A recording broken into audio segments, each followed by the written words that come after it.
After being king of Wukong Mountain for many years, the Monkey King decided to leave the mountains and forests and embark on a journey to find the art of immortality.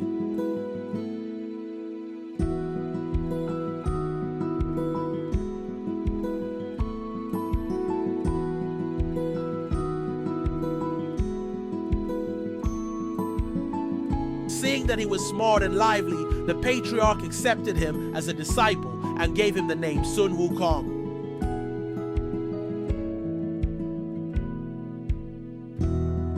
After teaching one day, the patriarch tapped the floor 3 times with his cane and left. Wukong had an epiphany and went to the patriarch's room that night to secretly learn the 72 changes.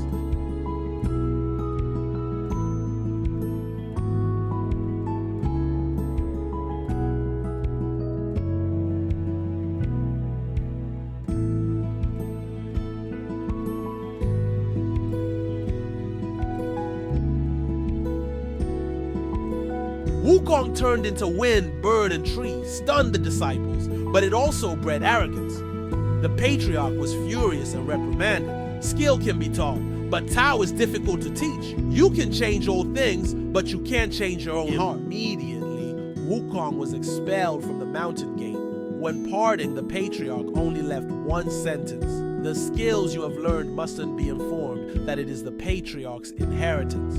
Wukong silently knelt down and remembered it in his heart. With supernatural powers and pain, Sun Wukong returned to Wukong Mountain. He finally realized that true cultivation does not lie in overturning the river, but in defeating oneself.